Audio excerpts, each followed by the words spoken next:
Westview! Hello, Westview! We're outside today because I didn't want to bother the neighbors with loud noises and talking and all of that. So that's why we're going to do this video in public. So we're going to do this video outside where everyone can hear us and where we've got lots of background noise and wind. My hair looks amazing today, though. I blow dried it this morning. But anyway, that's beside the point. We are talking about episode 8 of WandaVision today. Teresa, give us the breakdown. What happened in this Today's episode is the flashback episode. It's called Previously On, and it's the episode everyone's been waiting for, where we find out how Wanda got to this point and how Westview was created. And so from the last episode, we have Agatha, who reveals herself as a witch, who wants to take Wanda on this mind trip because Agatha wants to find out exactly how Wanda cast this spell and where her power comes from and how it all got there.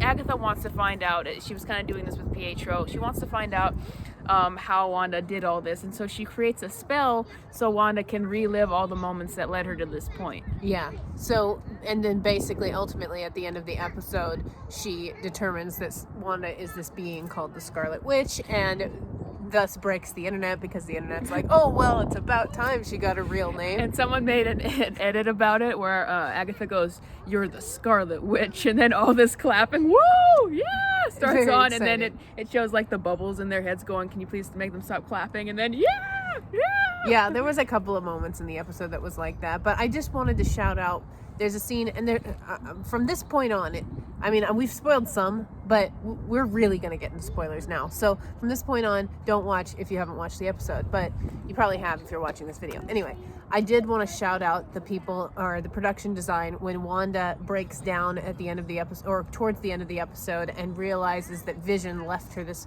house for them to grow old in, he says in the letter, and it actually looks like the heart.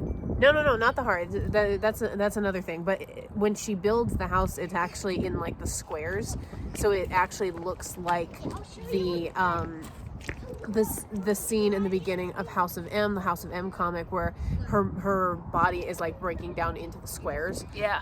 So I really appreciated that. Shout out to the comic book and all of that good stuff. So why don't you break down the well, we didn't really get into the nitty-gritty of the episode, but one of the scenes where we see what really happened when Wanda went to the sword facility. She actually didn't break in. She was very forceful when she came in, but she didn't break in. She was let in. She was brought to see Vision's body to say goodbye. And then the director of Sword used that and selectively edited it and manipulated it to make it look like she had broken in and taken Vision's body, which she did not do. And in fact, we are revealed in the post-credit scene that they actually still have Vision's old body and have turned it into White Vision and are going to use it as a weapon against Wanda. So, Reese, what were some other highlights of this episode for you? Well, I really liked how they went back and they did the obvious thing that everyone knew, that Wanda grew up having sitcoms as basically her comfort zone. We see throughout all the trauma in the past, she would watch sitcoms to make herself feel better. And obviously, anyone who has been paying attention knows that that's the case. But there were some people who just did not get the sitcom thing. Yeah. So I'm like, okay, so this is what we knew we were getting, but it's also good for the people who just kind of need to be hit over the head. Yeah, with it. it really, really did feel like we all, like those of us who follow this, got it immediately.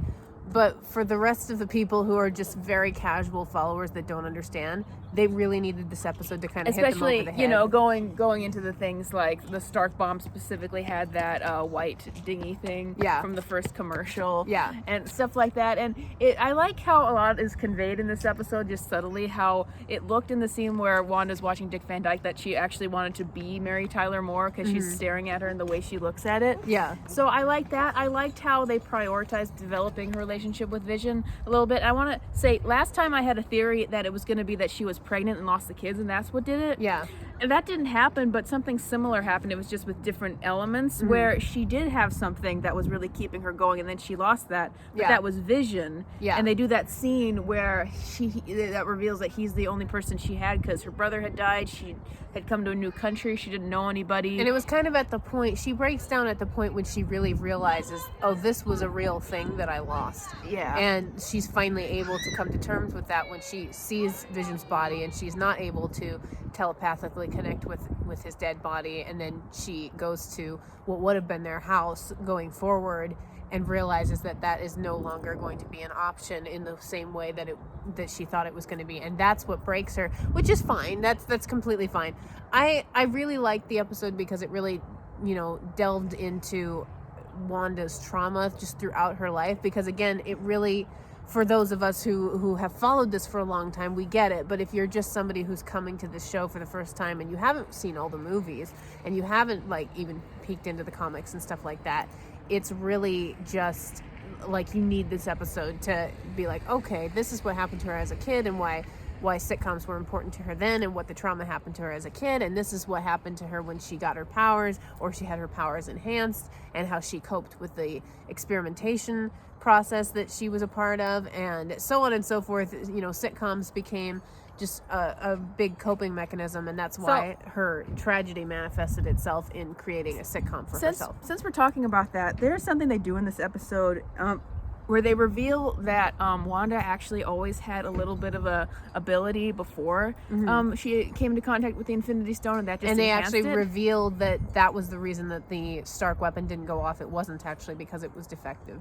Yeah, and that's interesting because for those who don't know, when Quicksilver and Scarlet Witch were entered into the MCU, there were so many restrictions from the deal with Fox trying to work around it that they couldn't actually make the mutants or anything of the kind, and Quicksilver couldn't appear in more than one movie. Now they are able to do the mutation. So people are wondering, are they bringing in the mutant gene kind of just subtly through this way? Also, the mutant gene famously manifests itself in each character when they go through some kind of emotional experience.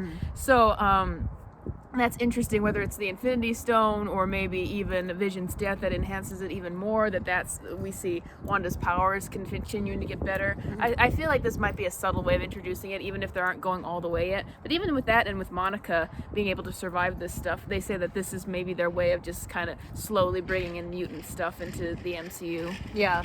The other thing, too, that I pointed out off the air prior to this is that we got we finally know what the heart was that we kept seeing on the calendar. We saw it in the intro song for the previous episode, and that was the heart that Vision had drawn on the deed to the property. That he bought Wanda with Stark's money, obviously. With Stark's money. But anyway, so there isn't really a lot to go over with this episode because, it's really touching on stuff that most of us fans already knew, but it really drove home kind of the emotional impact of what Wanda was going through. And so did you have anything to add to that? I have some things. I actually liked Hayward's role in this episode because it actually gave us a reason to hate him rather than just big, dumb, one-dimensional white guy is bad, and he's bad because he's white, he's bad. And it's kind of because... I hate that so much. Because this tells its story out of order. Now we see... he tries to manipulate Wanda. He knows that she's in an emotional state. He tries to manipulate her to see if she can bring Vision back to life. Yeah, and that's the whole reason he let her in the first place, because he thought, okay, she's emotionally damaged. She's really upset. She might be able to bring him back to life and turn him into a weapon that I can use, and she's not able to do that in that moment. She doesn't even try. So I still think his writing has a lot of problems in the earlier episodes, but I thought that this one was good to justify him as a bad guy rather than just a big dumb guy. Yeah. The mustache twirling villain. Yes, which is exactly what he is, and it's very, very irritating and also kind of racist. Racist, but yeah. So I really liked Elizabeth Olsen's acting in this episode. I liked she really conveyed. I really empathized with her because I thought, okay, a cat, hi, that's so cute. Anyway, cute gray cat. All right, you're getting distracted. Ignore the cat. So I thought that because Wanda's gone to some pretty dark places in the show, like when she came out of the Hex and was threatening everyone and turning guns on everyone, and I thought, but I know they still want her to be sympathetic because she's an Avenger. And now it makes much more sense why she really hated Hayward. Yeah, and because they were literally taking Vision apart in front of her, and he was just kind of taunting her with that. Yeah, and literally no sympathy from him whatsoever. She's a lot more sympathetic, even though you see how the bad things that she's done, because you see how her mental state was broken down and how different people affected that. Yeah. and why she would feel like she has absolutely nothing, and why Vision essentially killed her with the feels with that little deed that he set up because he wanted them to have a house and everything, basically everything she had in Westview. And I love how Paul Bettany is able to play Vision as either the philosopher, the dorky husband, the empathetic little child, or the guy who's just trying to figure things out and he's just kind of panicked. So he just plays him in a lot of different ways. Vision is so great. I really enjoyed how they've developed his character. I love that they haven't just made him the stereotypical husband over and over again. He's got a lot of different personalities and layers, as you've discussed. But I do need to wrap this episode up because the sun is right in my eyes. And one more thing. When I saw that letter in Wanda's car, which is also red, by the way, I thought it was going to be some kind of joke, like you're not like your dead husband could die twice, or just some kind of. There was a meme about like. I lost my vision. Oh, so did you. Something like that. Some kind of a meme about Vision's death that was going to set her off. Yeah, like that would have been terrible. All right, well, let us know what you guys thought of this episode in the comments. Type F for Flourish. Flourish. Subscribe to the channel. Ring the bell to get notifications. And next week is the finale, and I'm really nervous. There's a lot to go over. I really want to see Scarlet Witch's official suit. I think that there's going to be a lot that is left to the subsequent movie that's going to be attached to this, which is Doctor Strange and the Multiverse of Madness. However, we've got a lot of good stuff coming up, so we will talk to you guys after the finale, which is the next episode.